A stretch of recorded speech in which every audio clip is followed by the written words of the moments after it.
நல்லா சூடாக மொறுமொறுன்னு ஒரு ஸ்நாக்ஸ் கூடவே ஒரு டீ இருந்துச்சுன்னா அந்த ஈவினிங் ரொம்பவுமே சூப்பராக இருக்கும்ல. அப்படி ஒரு சூப்பரான ஸ்நாக்ஸ் ரெசிபி தான் இன்றைக்கி நம்ம பார்க்க போகிறோம். வணக்கம் and welcome to chef circle. இன்றைக்கி நம்ம வீடியோவில் முட்டைக்கோஸ் பக்கோடா எப்படி செய்கிறதுன்னு தான் பார்க்க போகிறோம். இந்த முட்டைக்கோஸ் பக்கோடா செய்கிறதுக்கு ஃபஸ்ட்டு ஒரு 350 கிராம் அளவுள்ள முட்டைக்கோஸ் நல்லா பொடி பொடியாக நறுக்கி வச்சுருக்கேன். இது ஈவனாக இருக்கணும்னு அவசியம் இல்லை, சும்மா அன்ஈவனாக அப்படியே கட் பண்ணிக்கோங்க. அந்த கெட்டியாக இருக்கும்ல அந்த பார்ட்டெல்லாம் வேண்டாம். இந்த மாதிரி ஒரு ரஃப்பாக கட் பண்ணிவிட்டு இதில் 1/2 டீஸ்பூன் மஞ்சள் தூள் சேர்த்துக்கலாம். கூடவே 1/2 டீஸ்பூன் பொடி உப்பு சேர்த்துட்டு இது நல்லா மிக்ஸ் பண்ணி விடுங்க. நல்லா போட்டு கையில் பிசைஞ்சு இதை மிக்ஸ் பண்ணி விட்டுடலாம். மிக்ஸ் பண்ணி விட்டுட்டு இதை ஒரு 30 நிமிஷத்துக்கு ஒரு 15 மினிட்ஸ்லேருந்து ½ அன் ஹவர் அப்படியே விட்டுருங்க. விட்டும்போது என்ன ஆகுன்னா அந்த உப்பு எல்லாம் சேர்ந்து அதுலேருந்து தண்ணி வெளியே வரும். ஸோ அந்த தண்ணி எல்லாம் புழிஞ்சு எடுத்துடலாம். இப்படி பண்ணுறதுனால இந்த முட்டைக்கோஸோட அந்த ஒரு ஸ்மெல் இருக்காது, ப்ளஸ் நல்ல மொறுமொறுப்பு இருக்கும்.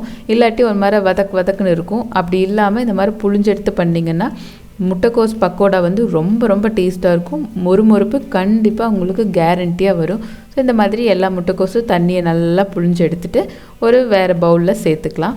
இது கூட இதில் 2 டீஸ்பூன் அளவுக்கு இஞ்சி பூண்டு பேஸ்ட்டு சேர்த்துக்கோங்க. அதுக்கப்புறம் 1 டீஸ்பூன் அளவுக்கு ரெட் சில்லி பவுடர் சேர்த்துக்கலாம். 1/2 டீஸ்பூன் அளவுக்கு மஞ்சள் தூள் சேர்த்துக்கலாம். 1/2 டீஸ்பூன் அளவுக்கு கொத்தமல்லி பவுடர், கூடவே 1/2 டீஸ்பூன் சீரகம் சேர்த்துக்கோங்க. அப்புறம் 2 பச்சை மிளகாயை நல்லா கீறி வச்சுருக்கேன், அதை சேர்த்துட்டு நல்லா தாராளமாக ஒரு 3 கொத்து கருவேப்பிலை சேர்த்துட்டு உப்பு கொஞ்சமாக சேர்த்துக்கோங்க. நம்ம ஆல்ரெடி அதை பெசையருக்கு சேர்த்த உப்பு அதில் பிடிச்சிருக்கும். அதுக்கப்புறம் 2 டேபிள் ஸ்பூன் அளவுக்கு அரிசி மாவு சேர்த்துட்டு 1 கப் அளவுக்கு கடலை மாவு சேர்த்துக்கலாம். மெஷர்மெண்ட் கப்பில் 1 கப் அளவுக்கு கடலை மாவு சேர்த்துட்டு இதை எல்லாத்தையும் நல்லா மிக்ஸ் பண்ணிக்கலாம். தண்ணி எதுவும் சேர்த்த வேண்டாம்.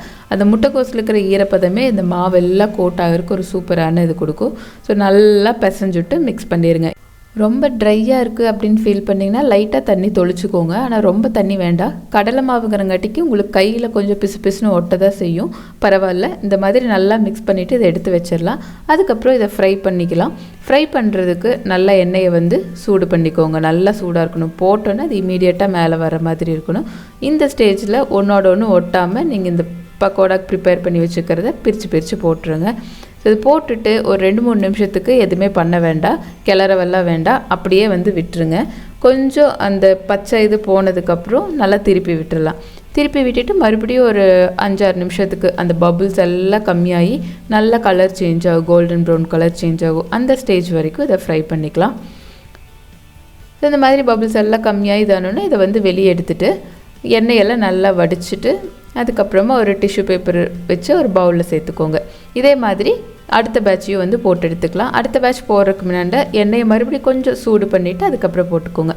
அவ்வளோதாங்க, ரொம்ப ரொம்ப டேஸ்டான முட்டைக்கோஸ் பக்கோடா ரெடி ஆயிடுச்சு. இதை நீங்கள் கண்டிப்பாக ட்ரை பண்ணி பாருங்கள், ரொம்பவுமே நல்லாயிருக்கும். ட்ரை பண்ணி பார்த்துட்டு எப்படி வந்துச்சு அப்படின்னு சொல்லி உங்களோட ஃபீட்பேக் எனக்கு கமெண்ட்டில் சொல்லுங்கள். ப்ளஸ் உங்களோட சப்போர்ட் இல்லாமல் எதுவுமே பாசிபிள் கிடையாது. ஸோ இது வரைக்கும் நம்ம சேனலை நீங்கள் சப்ஸ்கிரைப் பண்ணலை அப்படின்னு சொன்னால் மறக்காமல் சப்ஸ்கிரைப் பண்ணுங்கள். கூடவே பக்கத்தில் இருக்கிற பெல் ஐக்கானையும் ப்ரெஸ் பண்ணுங்கள். அப்போ தான் நான் போகிற வீடியோஸோட நோட்டிஃபிகேஷன் உங்களுக்கு வரும். தேங்க்யூ ஃபார் வாட்சிங். Take care. பை.